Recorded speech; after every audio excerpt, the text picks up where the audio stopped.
Hey, welcome to Game Dev Weekly, the weekly show where I do game development. If you're new here, I'm working on Hydroneer, a mining game where you dig for gold and other resources to build massive mining machines. If you're interested in playing the game, head over to my Patreon. For $2, you get access to the latest version and all of the updates. The first thing I'm going to be working on today is a rake tool. And the idea of this tool is to flatten out ground so it is on the grid level, so then things can be placed down on top of the terrain. So what you see here is a quick sketch of what I made up. So what happens is the red box is deleted and then the green box is kind of added. So then moving down to the second part, this is basically what it looks like when this tool is used. You would use this in kind of multiple times just to flatten out one area. Alright, so I've made a little example here. I haven't got a model yet, so I'm just going to use the pickaxe for now. And what I've done is basically just add in the two cubes that you could have seen before. What these are just placeholders, and I think I'll make something look a little bit nicer later on. But what it's doing is it's basically just snapping to the grid, the same kind of grid that you actually build on. And what it's saying is that the red stuff will be removed and then the green stuff will be placed down. So you can see right here, it'll pretty much just it will just place something down on the green, whereas over here, it'll probably just remove the red and maybe leave a little bit of green. So next, what I need to do is to make it so it removes the dirt from the red and adds it to the green. Also, what I need to do is check that it's actually touching something. See, like right now, you can kind of do it in the sky, which is not going to be ideal if you can just build up in the sky like that. So I'm going to start working on that now. Alright, so I've done quite a few more changes on the system, just some nice quality of life things. So first up, the box is actually to the right of the screen, just to make things a little bit easier. I haven't got a model yet, and I haven't fixed the target model, but I'll do that later on. So right now, what it does is it actually locks the rotation on the grid a bit more, which is really, really helpful. And another thing is I've actually added functionality to it now. So if I just make it right here, what I've added is triplanar projection, which is these sides. What it would usually do is stretch the texture down, but now it's got side textures, so now it uses this brown texture. Quite like it as brown. I might change it to this kind of brown instead of this one, but for now I'll keep it as this. And this is going to make it really, really easy for anyone just to place down a house. What I have done is I've limited it, so there's only a certain height that you can use this tool at, so you can't actually use it just to dig down completely. You can see right here, I can only get to about this level, and then it just stops working. As well as kind of doing it up here as well. I still need to add in the bit so it checks that these blocks aren't floating like this. And you can see it's kind of causing some errors. But for now, I think I'm going to get back to fixing some bugs, and I'll pick this up later on in the week when I've got a model for the tool and a model for the target as well. So it's been a few days since the last clip, and I've just released 0.3.2, the new update for all the Patreons. This update mainly has some bug fixes. I also threw in the rake there just so I can get some feedback. And next, what I want to be working on is the day and night cycle. This is going to have a few parts to it. First, obviously, I got to have the day and night cycle, so I have to have the sun move around the world. That's kind of relatively simple. A lot of features are already built into Unreal Engine 4, which makes this pretty easy. Next thing I got to work on is also changing the clouds as well. These clouds, they have an emissive value, which basically means that they are bright no matter what the lighting is. I'll show you more of that later on. But basically what I need to do is to change that on the daytime as well. The light intensity has to change in the daytime, and also, you know, when it turns to nighttime. And then finally, I also want to make these street lights have lights that come on in the daytime and come off in the nighttime. In addition to this, I also want to have a new tool in the tool shop, which basically is just a lamp that players can carry around when it gets dark. Alright, so I've just finished the day and night cycle in its first version, and it's looking pretty good so far. Right now it is about midday. I've sped it up quite a bit just to get an idea of what it looks like. So you can see as it kind of goes dark, those clouds, they're really just still lit up. And that's because that emissive value I was talking about next. I'm going to create a system that dynamically changes that value. There's a lot to do when creating this system, and I really need to look at everything, all of the lighting in the game, and make sure everything's working really nice. And to do that, what I'm going to do is I'm going to develop a system where I can quickly on my keyboard just change what time it is and set the time. So I think I'll do is like 1 to 9, I'll just set at different times in the day, and then I'll be able to make sure that everything looks good in whatever time of the day it is. Right now these trees haven't even got any of their shadows, and same with the plants, so I'll need to definitely look into that. I also want to change the fog color as well. You can kind of see as it goes dark, this fog color stays here, and it definitely doesn't get dark enough as well to kind of warrant the use of using a light. Alright, so I've done a few more tweaks and fixes to this. Now the clouds have got their emitter values, and also I've added in some key bindings so I can change the time of day really quick. So first up is midnight. I think with this I need to make it a lot darker as well. And maybe get rid of some of this fog. It's kind of like kind of taking up a bit too much of the scene. Next I got this midday. I think it looks pretty good. It's quite similar to how it was looking before. I think it's actually a little bit nicer. Then we've got this kind of sunrise. Again, I think this looks pretty good.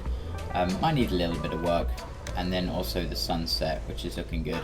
If I move into the game and look at things from more of a ground perspective, we can see that it still really isn't dark enough. So I'm going to look into that, figure out why this isn't dark enough. I think it's something to do with the kind of default lighting in the scene. So I have this thing called a skylight, which emits light throughout the scene, and I don't think I'm actually changing it, so I need to actually look into that. Let's actually change some time zones, so we're in the day now. It's looking really nice. I really like this.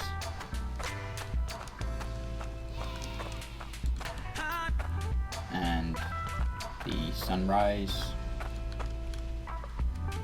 and sunset, yeah, it's looking good. Let's head over to here.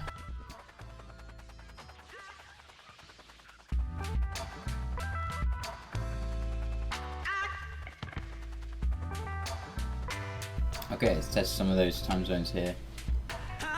So this is midnight, so this needs a bit of work. So look, you can look at the difference between midday and midnight. It's really not even that dark. I mean, you can barely tell. Sunrise is looking pretty good. I also kind of crept down these God rays a little bit, so they're only kind of extreme when the sun's setting and going down. Might even need to turn them down a little bit more, but I think they're kind of looking quite nice. And sunset is also looking pretty good. So I think the main problem here is just the nighttime just needs to be a lot darker, especially to warrant the use of a lantern tool as well. It needs to be pretty dark. Alright, so I've taken a break from the day and night cycle just a little bit to work on the lampposts in the game. So this is really exciting. I really like this. I could have done it in a really basic way where I basically just switch the lantern so it's on and it has light when it gets dark, but I thought I'd make it a little bit more interesting, and it would fade in instead. So it's about to be sunset, and when the sun sets, the lantern will turn on. And there we go. So what I'm doing here is I'm using two materials on this lamppost here, and I'm switching between them gradually over 3 seconds when it gets dark.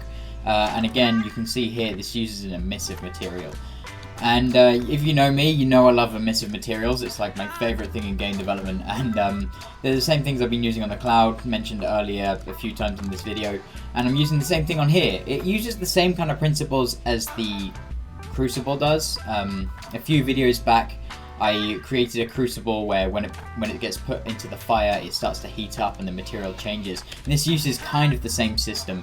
Also, it uses some lights, which are actually fairly new to Unreal Engine as well. They only got added in about 6 months ago, and there's some really nice rectangular lights, so they kind of only emit light outwards, so none of the light is being hit on the actual on the body of the lantern here, and I think it looks really nice. I'm really happy with how this came out, and I'm going to show you guys a little bit of how I did it. So this may look a little bit daunting, but it's actually pretty easy to understand. What we've got here is, you may remember if you've watched my previous videos, that this is how a material is set up. And a material is made out of textures, and these right here are the textures. So right here we've got the normal map that kind of gives it a bit of a 3D effect. There's a bit more I can explain about that, but I want to keep this kind of light, so I'm not going to go into it. And then you've got the occlusion, roughness, and metallic. And this is an RGB channel, so that means this little picture right here, it basically takes the red value from it, the green value, and the blue value, and it applies it to the metallic, the roughness, and the ambient. So the ambient is kind of like little shadows, I guess. The roughness is, I guess, how shiny it is or how not shiny it is. And the metallic is kind of the same thing. It's kind of hard to explain without actually showing you guys, but the metallic is basically gives it more of a reflective property. We're not interested in these right here. These do not change at all. They're kind of quite static. What we're interested in here is this stuff. So what I'm doing is a lerp. And a lerp is basically, it takes two values in, an A and a B. In this case, it's this texture and this texture here. This is just the base color. It just holds that basic kind of color material that you see on the actual lamppost. And what it's doing is it's taking in this parameter right here.